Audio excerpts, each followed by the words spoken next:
तो स्टूडेंट आपको पता चल गया होगा कि एनटीए ने C2 एग्ज़ाम के लिए ऑफिशियली वेबसाइट को लॉन्च कर दिया है। वेबसाइट का नाम है CUET.samarth.ac.in।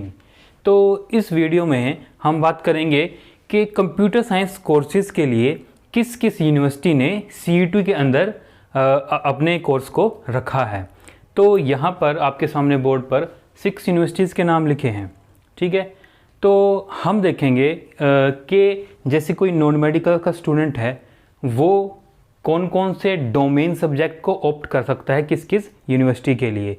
तो यहाँ पर आप सबसे पहले देखेंगे ये लिखा है दिल्ली यूनिवर्सिटी।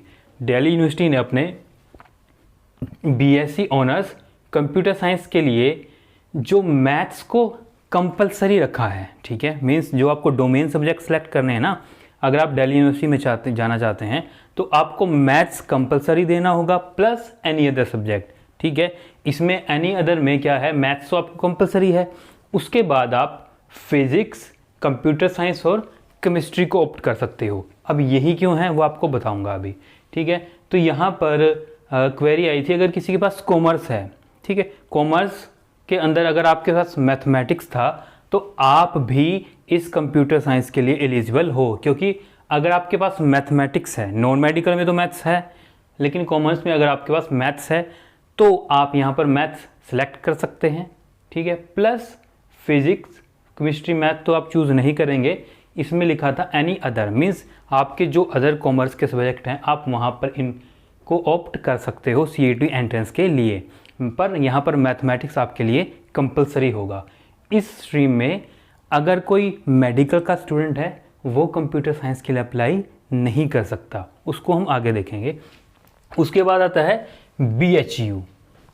BHU में है bachelor of vocational computer application. अब यहाँ पर इंटरेस्टिंग चीज़ है, इन्होंने रखा है कि जो आपके पास डोमेन सब्जेक्ट है ना, अगर आप सिर्फ कंप्यूटर साइंस या इंफॉर्मेटिक्स इस सब्जेक्ट के अंदर ऑप्ट करते हैं तो आप bachelor of vocational computer application BHU में एलिजिबल हैं।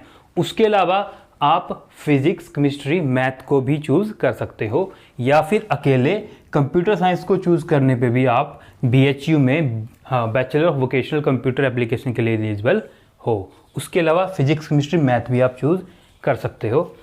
अगली है यूनिवर्सिटी गुरु घसीदास विश्वविद्यालय। इसके अंदर भी BSc ऑनर्स और BCA में अगर आप केवल कंप्यूटर साइंस को ऑप्ट करते हैं तो इस यूनिवर्सिटी में भी आप BSc ऑनर्स कंप्यूटर साइंस और BCA के लिए एलिजिबल हैं, ठीक है। यहाँ पर कॉमर्स का स्टूडेंट एलिजिबल नहीं है और यहाँ पर भी कॉमर्स का स्टूडेंट एलिजिबल नहीं है, बशर्ते उसके पास अगर कंप्यूटर साइंस है। उसके बाद आपके पास आती है हेमवती नंदन बहुगुणा घरवाल यूनिवर्सिटी। कौन सी है ये? हेमवती नंदन बहुगुणा घरवाल यूनिवर्सिटी। यहाँ पर इंटरेस्टिंग बात है कि अगर आप BTech computer science and engineering या फिर बीटेक IT करना चाहते हैं तो यहाँ पर आप computer science, physics, chemistry, maths और बायो के स्टूडेंट भी यहाँ पर कंप्यूटर साइंस के लिए ऑप्ट कर सकते हैं, ठीक है। तो बायोलॉजिकल जो आप कंप्यूटर्स में मेडिकल के स्टूडेंट हैं ना, उनके लिए इस यूनिवर्सिटी में बीटेक CS इंजीनियरिंग और बीटेक IT के ऑप्शन है, क्योंकि यहाँ पर आप डोमेन सब्जेक्ट में इनमें से कोई सब्जेक्ट चूज़ कर सकते हैं। जो मेडिकल का स्टूडेंट है उसके पास मैथ्स तो नहीं होगा, लेकिन वो बाकी CS, फिजिक्स, कंप्यूटर साइंस और बायो को ऑप्ट कर सकता है। जाहिर सी बात है उसके पास फिजिक्स, केमिस्ट्री और बायो होगी मेडिकल के स्टूडेंट के पास। CS नहीं है तो CS की तैयारी आप यहाँ इस चैनल से कर सकते हो। उसके बाद आती है महात्मा गांधी सेंट्रल यूनिवर्सिटी। इस यूनिवर्सिटी में भी अगर आप बीटेक कंप्यूटर साइंस के लिए अप्लाई करते हो तो यहाँ पर भी मेडिकल और नॉन मेडिकल दोनों के स्टूडेंट जा सकते हैं। इसमें क्या है, आपको फिजिक्स और मैथ्स को तो चूज़ करना होगा, उसके अलावा आप केमिस्ट्री, बायो या CS ऑप्ट कर सकते हो, ठीक है। फिर बात आती है Indira Gandhi national tribal university, इसमें अगर आप बीएससी कंप्यूटर साइंस के लिए जाते हैं तो केवल अगर आप डोमेन में कंप्यूटर साइंस के लिए ऑप्ट करते हो तो इस यूनिवर्सिटी के लिए आप एलिजिबल हो।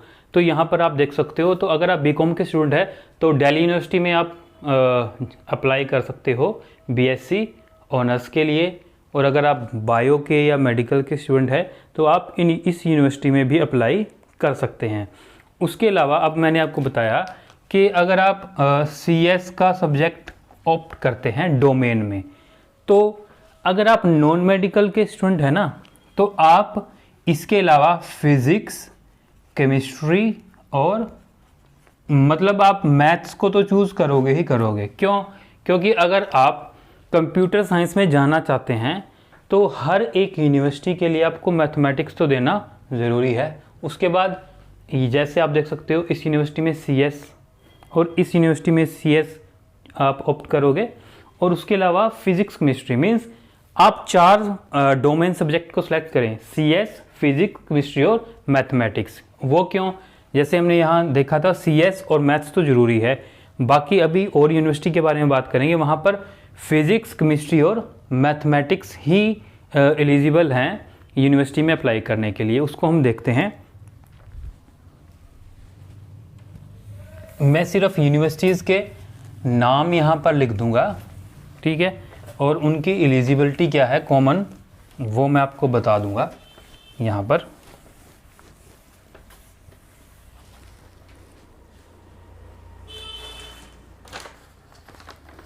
अगर यहाँ पर हम बात करें central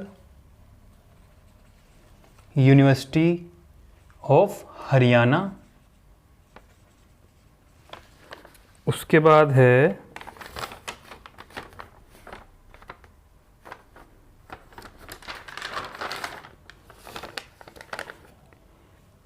central university of Karnataka, उसके बाद है सेंट्रल यूनिवर्सिटी ऑफ राजस्थान, उसके बाद है आपके पास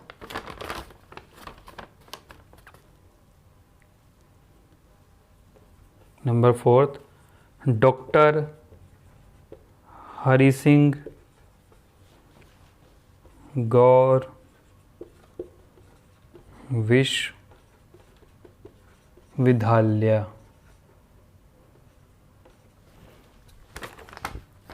ये जो 4 यूनिवर्सिटीज़ हैं, अगर आप इसमें कंप्यूटर साइंस के लिए जाना चाहते हैं तो यहाँ पर आपको केवल फिज़िक्स, केमिस्ट्री और मैथ्स तो देना कंपलसरी होगा, ठीक है। इन 3 यूनिवर्सिटीज़ के लिए आपको फिज़िक्स, केमिस्ट्री और मैथ देना कंपलसरी होगा, ठीक है।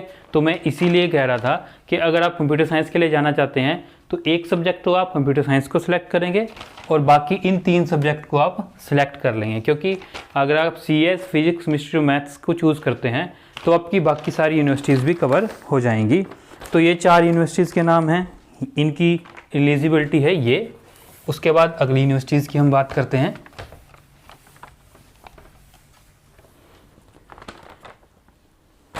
जैसे हमारे पास यूनिवर्सिटी है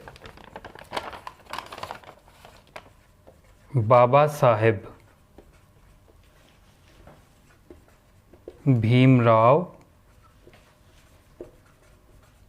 अंबेडकर यूनिवर्सिटी। इस यूनिवर्सिटी के अंदर आपके पास है बीएससी आईटी और बीसीए। यहाँ पर आप जो सब्जेक्ट हैं वो आप फिज़िक्स, केमिस्ट्री, मैथ, उसके बाद कंप्यूटर साइंस और इंफॉर्मेशन प्रैक्टिसेस, ठीक है। इन सब्जेक्ट्स को आप अगर आप बीएससी आईटी या बीसीए में जाना चाहते हैं, बाबा साहेब, ये सॉरी बी की जगह डी हो गया, तो बाबा साहेब भीमराव अंबेडकर यूनिवर्सिटी, इस यूनिवर्सिटी में आप आईटी और बीसीए के लिए इन सब्जेक्ट्स में से चूज़ कर सकते हैं। तो जाहिर सी बात है अगर आप सीएस के लिए जाते हैं तो इन 4 सब्जेक्ट को आप लेकर चलें, ठीक है। उसके बाद अगली यूनिवर्सिटी की हम बात करते हैं।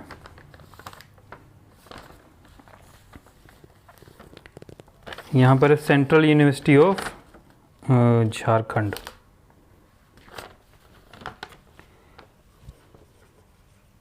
Central university of Jharkhand. इसमें आप इंटीग्रेटेड बीएससी एमएससी कोर्स रखा है इन्होंने। और यहाँ पर ये जो बीएससी है ना, ये या तो फिज़िक्स में होगी या केमिस्ट्री में होगी या फिर आपके पास मैथ्स में होगी। मींस सीएस के लिए नहीं है, ये यूनिवर्सिटी कंप्यूटर साइंस के लिए नहीं है, फिज़िक्स मैथ्स केमिस्ट्री। लेकिन इन्होंने जो अपने डोमेन सब्जेक्ट रखे हैं वो फिज़िक्स केमिस्ट्री मैथ और सीएस बायो को भी रखा है अपने डोमेन सब्जेक्ट्स में। ठीक है, कंप्यूटर साइंस में नहीं है लेकिन फिजिक्स केमिस्ट्री मैथ में है इनकी बीएससी। लेकिन क्योंकि डोमेन मैंने सीएस को भी रखा है तो इसलिए मैंने इसको यहाँ पर लिख दिया। उसके बाद अगली यूनिवर्सिटी है यहाँ पर राजीव गांधी।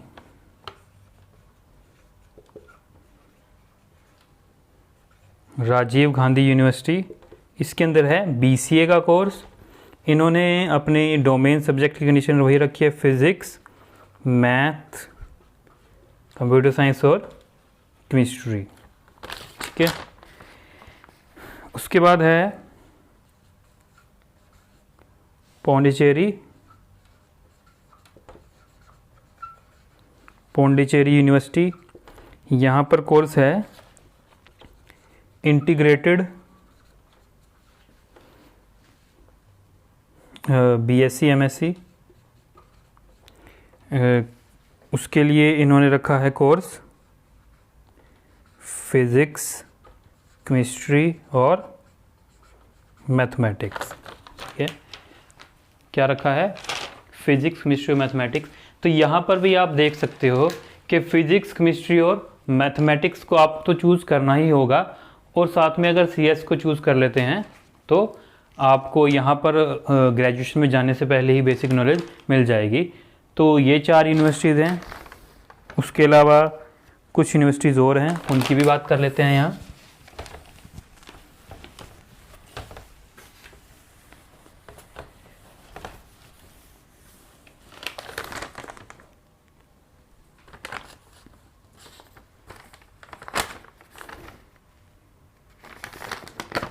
ये अगली यूनिवर्सिटी है नॉर्थ ईस्टर्न हिल यूनिवर्सिटी।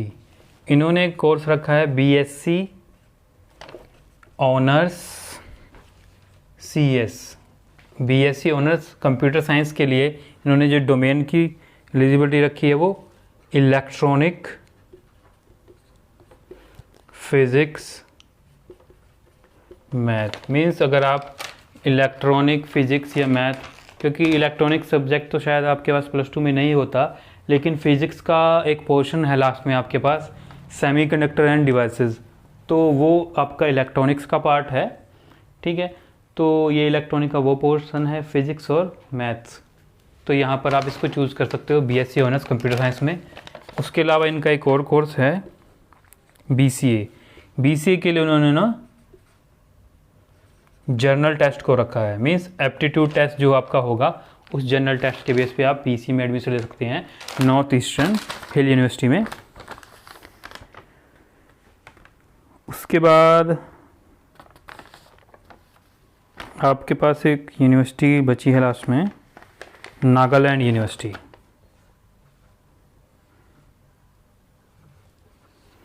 नागालैंड यूनिवर्सिटी में इन्होंने रखा है बीसीए कोर्स। बीसीए में ये भी जनरल टेस्ट के साथ आपको एडमिशन देगा बीसीए में। उसके बाद अगर आप इस यूनिवर्सिटी में BTech computer science and engineering या फिर बीटेक आईटी में जाना चाहते हैं तो इन्होंने रखा है फिज़िक्स केमिस्ट्री मैथ्स को। ठीक है, तो ये सारी यूनिवर्सिटीज़ थी जिन्होंने CUT के अंदर अगर कंप्यूटर साइंस में वो एडमिशन चाहते हैं तो ये सारी एलिजिबिलिटी रखी है। तो यहाँ पर आप देख सकते हो मोस्ट ऑफ द यूनिवर्सिटीज़ ने फिज़िक्स, केमिस्ट्री और मैथ्स को रखा है अपने सब्जेक्ट में, और साथ में आप दूसरा चौथा सब्जेक्ट ले सकते हैं कंप्यूटर साइंस, ठीक है। क्योंकि यहाँ पर आपको कंप्यूटर साइंस को बिल्कुल बेसिक से और डिटेल में पढ़ाया जाएगा, तो आप आपका बेहतर स्कोर कर सकते हैं दिल्ली जैसी यूनिवर्सिटीज़ में एडमिशन लेने के लिए, ठीक है। तो बायो के स्टूडेंट्स के लिए सिर्फ 2 ही यूनिवर्सिटी थी, एक तो ये थी हेमवती नंदन बहुगुणा गढ़वाल यूनिवर्सिटी, और दूसरी थी ये महात्मा गांधी सेंट्रल यूनिवर्सिटी। तो बायो के लिए यही है अगर कंप्यूटर साइंस में वो चाहते हैं, और जैसे कॉमर्स के लिए है दिल्ली यूनिवर्सिटी में, लेकिन मैथमेटिक्स उसमें कंपलसरी होगा। तो ये सारी यूनिवर्सिटीज़ आपके पास थी। तो अगर वीडियो आपको पसंद, कंटेंट अच्छा लगा है तो चैनल को सब्सक्राइब करें, वीडियो को लाइक करें। इसके बाद एक वीडियो और आएगी जिसमें हम यूनिवर्सिटीज़ में जो ऑफिशियली सिलेबस अनाउंस किया है CUT के ऊपर, उसके बारे में हम डिस्कस करेंगे। तो ये इन्फॉर्मेशन अगर आप जानना चाहते हैं तो CUT समाज.ac पर आप जाएंगे, वहाँ पर एक लिंक मिलेगा आपको यूनिवर्सिटीज़ का। तो वहाँ पर सारी यूनिवर्सिटीज़ के नाम होंगे, जिस भी यूनिवर्सिटी पे आप क्लिक करेंगे वहाँ पर उसके कोर्सेज़ खुल जाएंगे। सबसे पहले कोर्सेज़ होंगे, फिर उनका डोमेन आप क्या सब्जेक्ट सेलेक्ट कर सकते हैं, और 10+2 में आपकी क्या एलिजिबिलिटी होगी। तो ये सारी डिटेल आपको वहाँ पे मिल जाएगी, तो आप वहाँ पे इसको देख सकते हैं। धन्यवाद।